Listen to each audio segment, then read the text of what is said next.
Hello friends, fellow subscribers.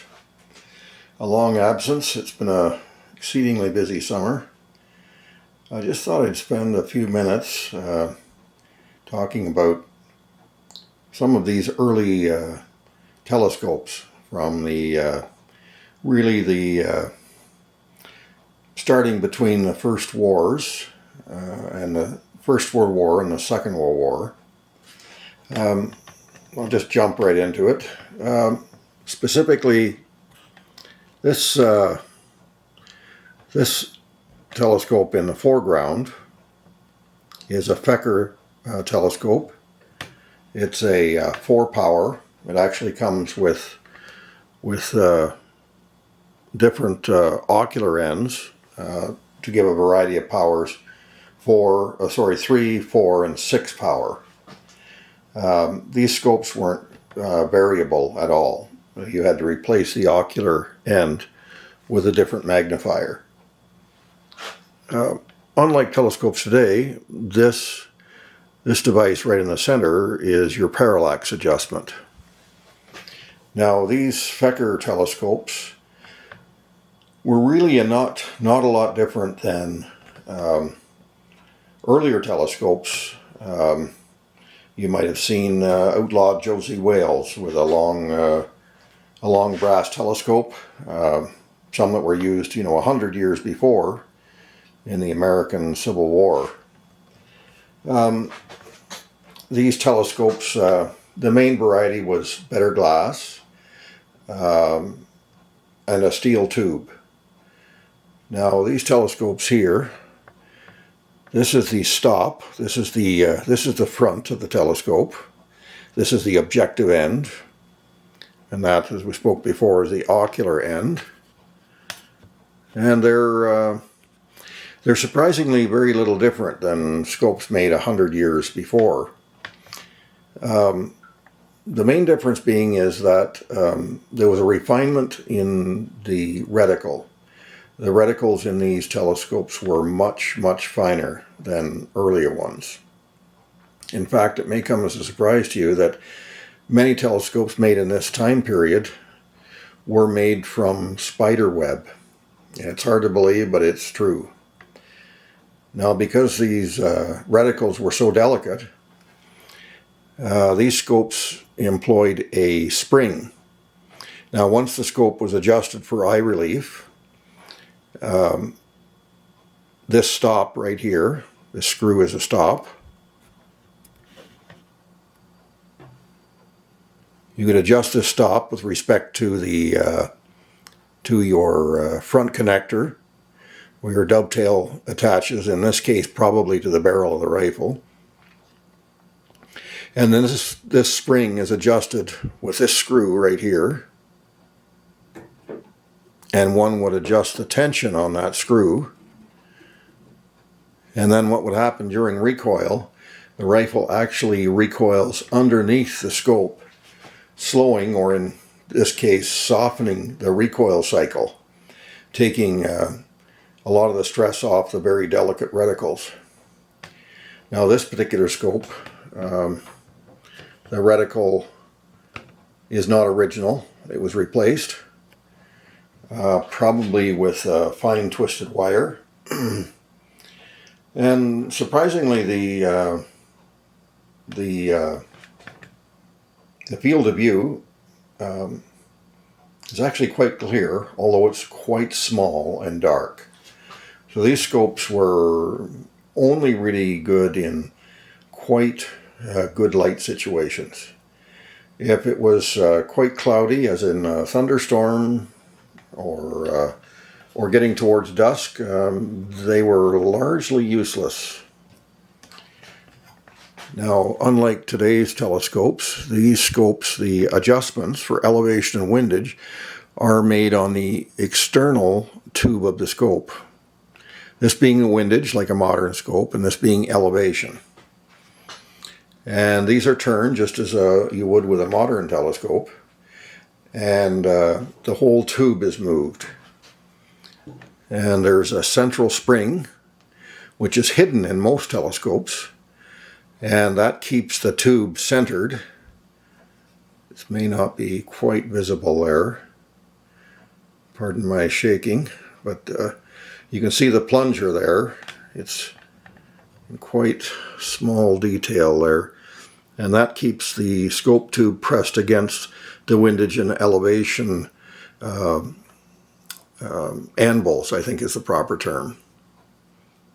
Now these adjusters, front and back, are generally made from aluminum or a white metal. And during this time period, aluminum was actually extremely valuable.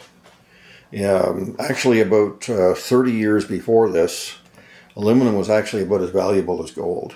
It's hard to believe, but it's true. Now we move up to the next generation of telescopes.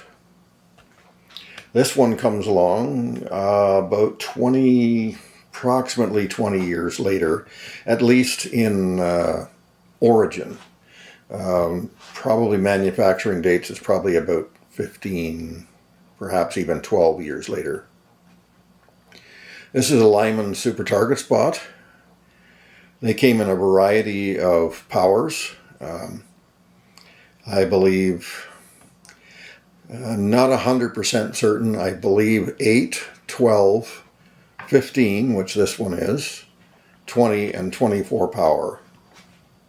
And I believe there were even later models that were 30 power, although I'm a little doubtful about that.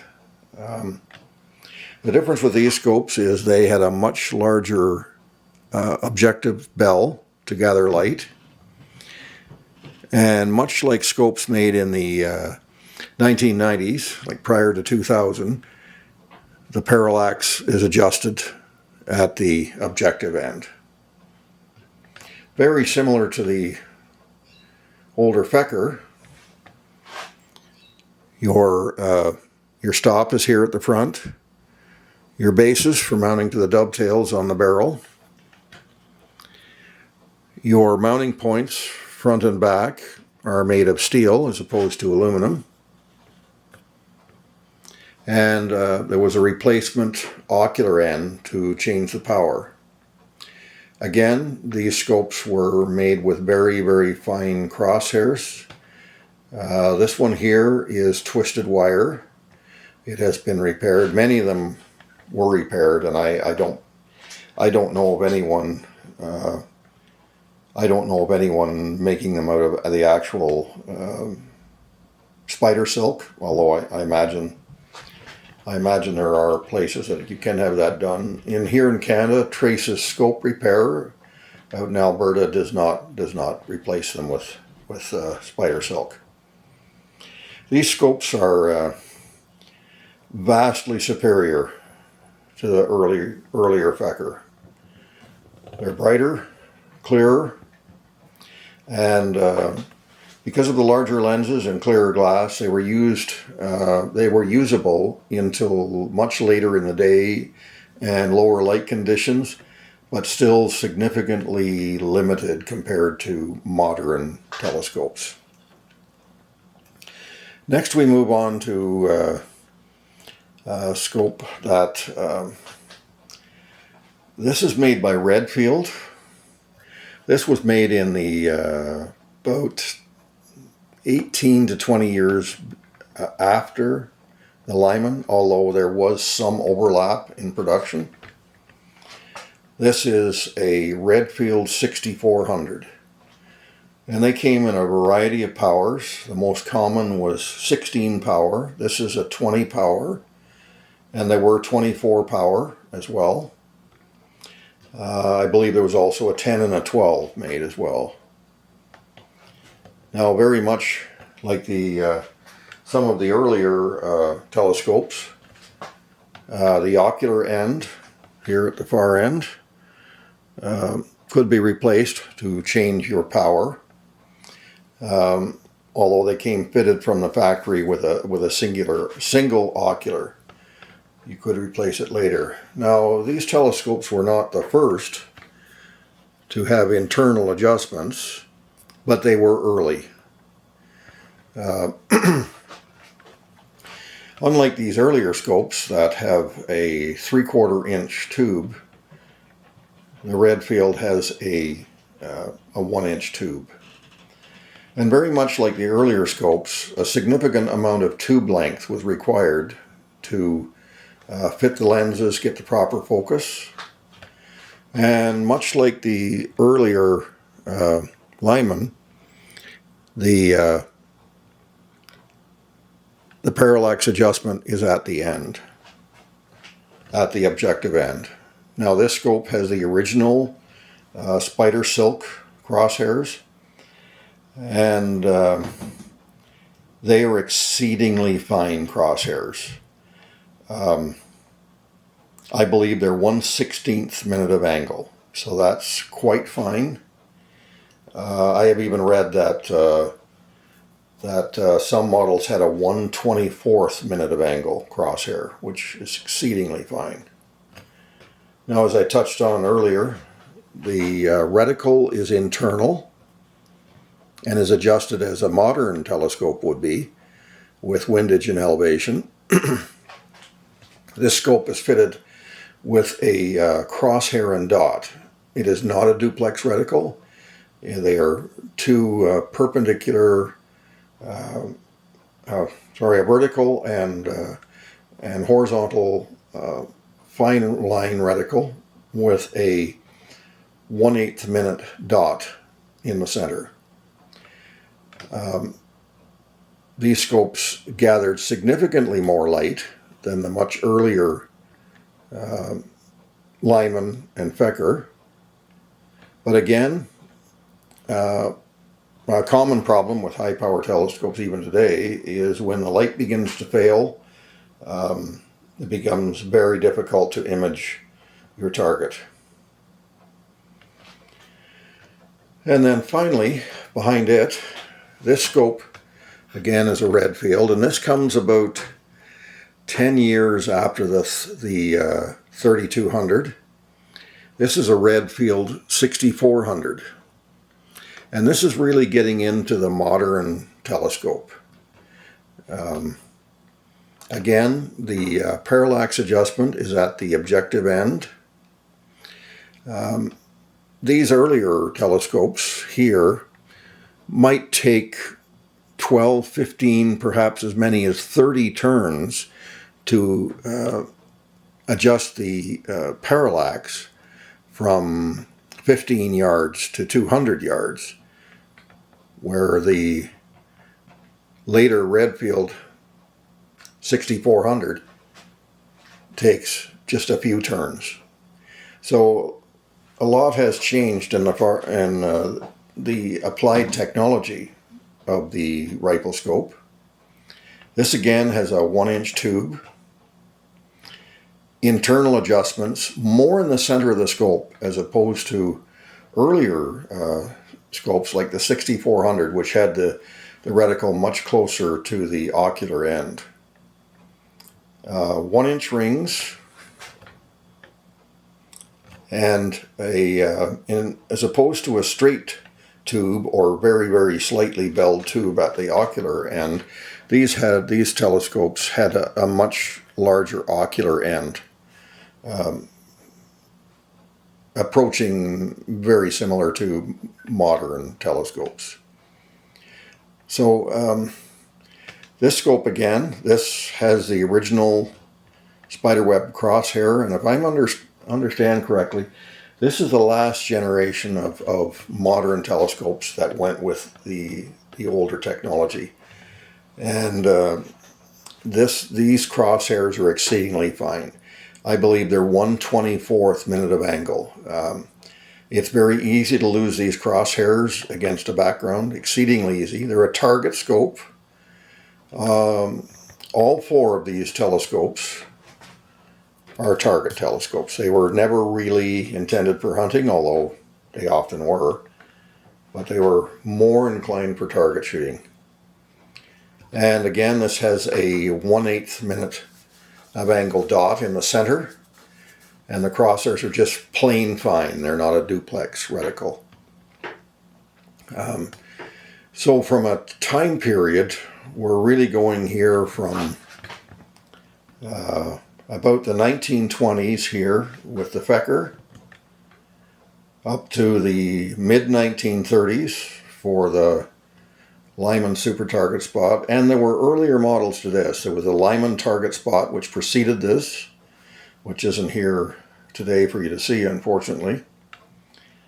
And then there's the Redfield 3200, which is from really about the late 1950s. And then you've got the Redfield 6400, which would be from really about the late 1960s through really until really almost 1980. And by then, by 1979, this would be really relatively old technology compared to modern telescopes.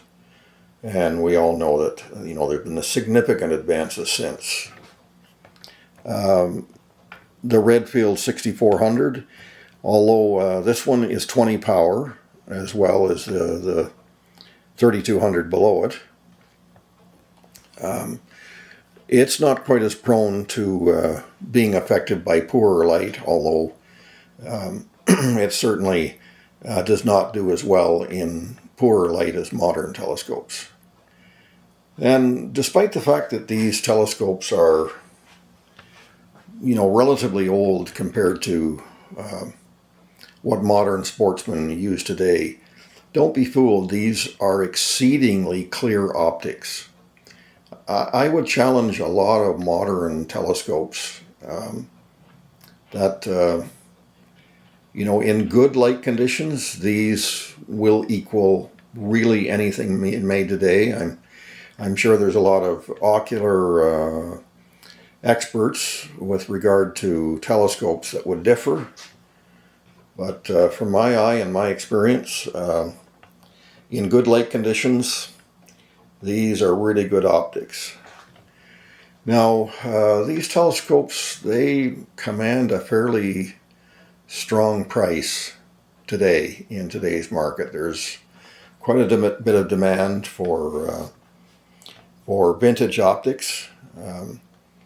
There's vintage gun scopes on the internet. You can find them quite easily. They have a variety of telescopes for sale, and you get an idea of what kind of money they might be.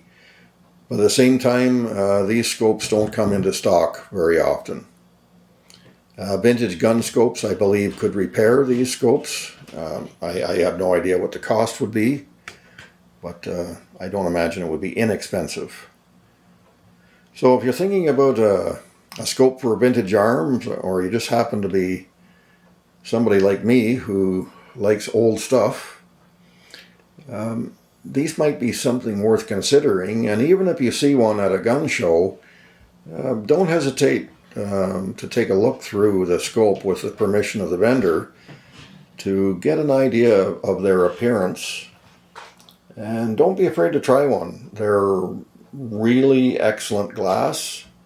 They were made with great pride and great function.